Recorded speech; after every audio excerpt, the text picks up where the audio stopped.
Então, eu estou participando do grupo desde que ele se iniciou, né? Desde o convite que o Luiz fez.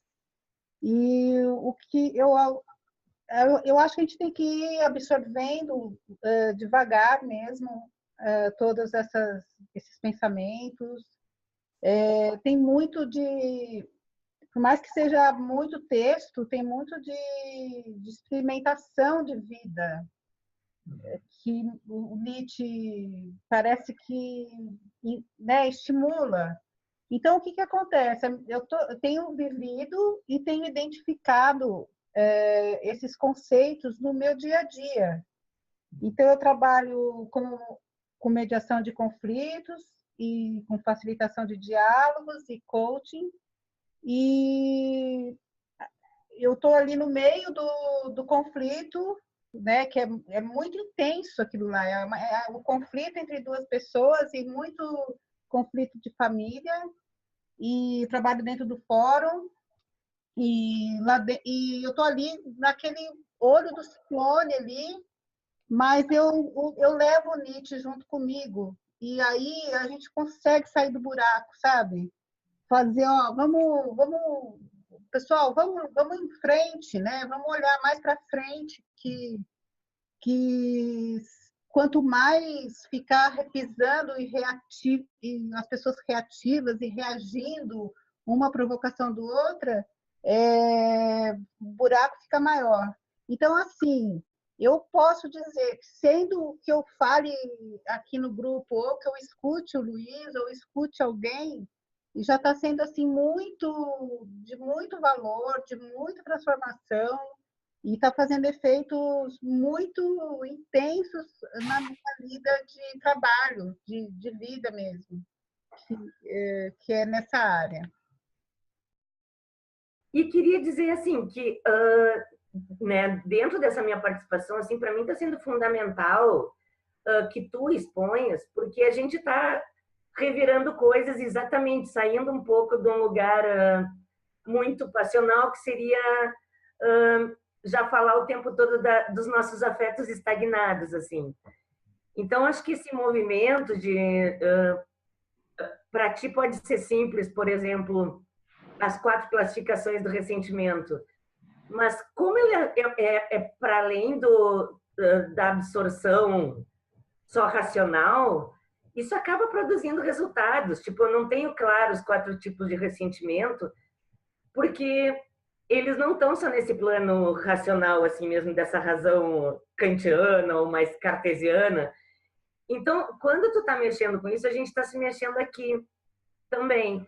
E queria te dizer isso para dizer que para mim está sendo ótimo, assim, tu está expondo. Claro que eu acho que a gente tem que começar a dar retorno, mas isso está sendo super importante e super obrigada. Assim, acho que o barco já está começando assim, a mudar madeira e tal, está sendo interessante.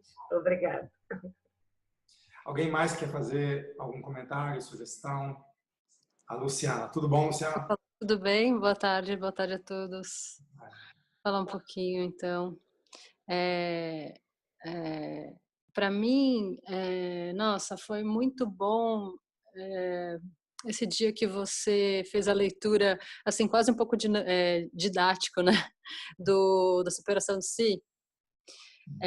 Ali parece que virou uma chavinha de um modo de leitura que até então eu não estava conseguindo acionar. Então, nossa, fico super agradecida e esse tipo de atividade, assim, para mim, parece que eu tenho uma necessidade, assim, nesse sentido, porque é difícil, né? É difícil.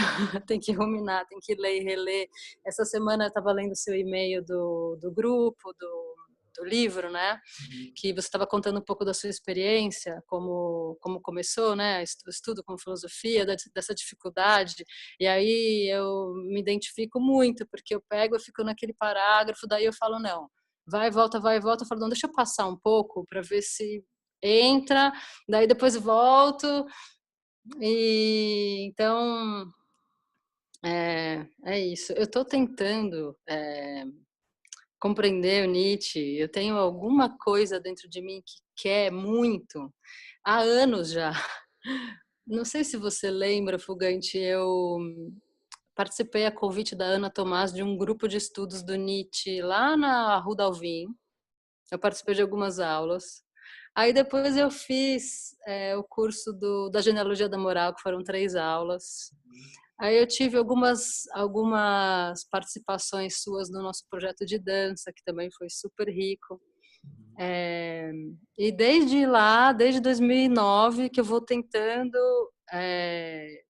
entrar um pouco nesse pensamento, e é difícil, né? Assim, eu estou insistindo, mas eu acho que agora eu estou no momento que eu estou mais conseguindo abrir aí. Então, o que eu queria compartilhar é isso, assim, na verdade, que aquela leitura que você fez e foi falando junto enquanto foi lendo, para mim foi uma virada de chave. Que bom, que bom, que bom. É porque a leitura realmente, a gente precisa... Você sabe que eu lancei essa série aí no YouTube, Aprendendo a Pensar, né? E eu estou seriamente pensando em lançar uma outra série que é Aprendendo a Ler. Aham. Porque talvez entre vocês tenha aqueles que ficam ansiosos por chegar logo no fim do texto. Eu acho que isso não deve ser a nossa preocupação. Tá? O mais importante é a gente entender a qualidade, a intensidade das palavras de Nietzsche. Né?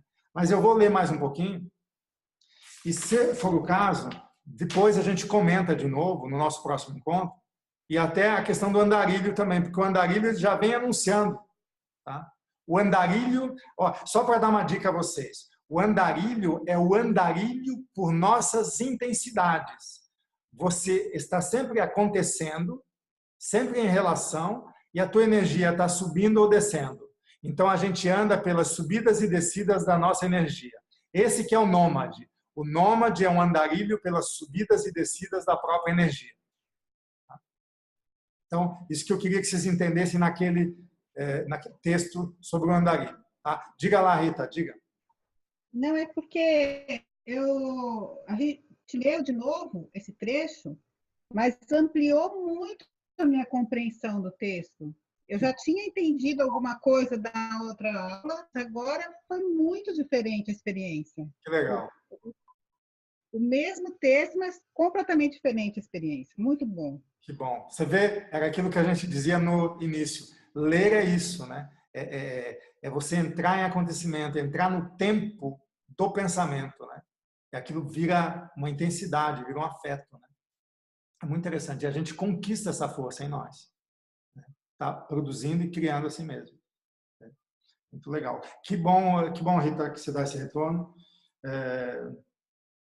Eu já tenho esse pressentimento, mas eu já tive reclamações, viu? Por isso que eu falo. É possível que às vezes tenha... Quer dizer, eu tive reclamações em outras épocas, em outros cursos que eu dava. Às vezes eu ficava no mesmo texto, né? A pessoa dizia, mas aqui a gente já leu, vamos adiante, né? E eu voltava, não é aqui, vamos ler de novo. É muito bom. Fugante. Oi, diga lá. Eu só queria dizer que o meu estômago está embrulhado. Está embrulhado. Tá bom. Espero que seja um embrulho que gere muitas digestões, né? E não indigestões, né? Mas legal. Eu vou ler mais um pouquinho, tá? Oi, alguém ia dizer? Alguém ia falar? Alô? Oi, Luiz, está me ouvindo? É Rodrigo. Ô, Rodrigo, diga lá. Desculpa, é que eu tive que mudar o computador aqui. É o seguinte, eu sem querer atrapalhando e mudando a direção, você falou uma coisa que me tocou quando você falou da questão tudo que sobe e desce e como isso é parte do eterno retorno. Eu ligo isso muito à experiência humana, por exemplo.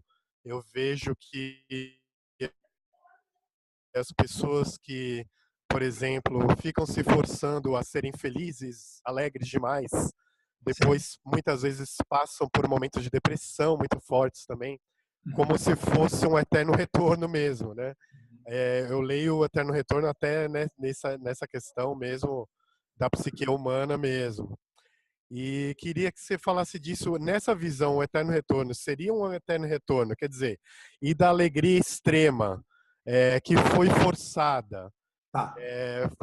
e cair depois numa depressão, isso é eterno retorno do mesmo? Não seria... Claro, é o eterno retorno. Sim. Sim. Isso, que Porque, você falasse olha disso. só, você sobe através de uma vontade de poder e não de uma vontade que vem da própria potência. Tá? Você sobe através de uma vontade, de um poder que você não tem. Então, você investe muito nesse poder, mas a tua impotência dessa vontade, do poder que não tem potência, ela segue com você, mesmo quando você conquista o poder, principalmente. E uma hora, a casa cai, a ficha cai, para aqueles que são mais honestos, né? O Nietzsche chama o Schopenhauer de o ateu mais honesto que a Europa já teve. Porque o Schopenhauer, ele cai numa depressão brava, né? E ele vira budista e diz que o valor mais alto que existe é o da compaixão. Então, o Nietzsche diz é o grande cansaço, mas ele é honesto, né? Então ele tem esse eterno retorno do mesmo, né? Porque o buraco, ele volta a cair no buraco depois de subir muito alto, entendeu? É como isso que a gente diz vulgarmente em psicologia, psicanálise, é o bipolar, né? Sim. Então, o bipolar ele está nesse circuito, né? E todos os humanos são, em maior ou menor grau, bipolares desse ponto de vista. Sim, sim. Essa é a norma do homem. Então, não é a exceção de um de outro louco e tal. Não, o homem é esse animal delirante, louco e atolado nesse tipo de estado.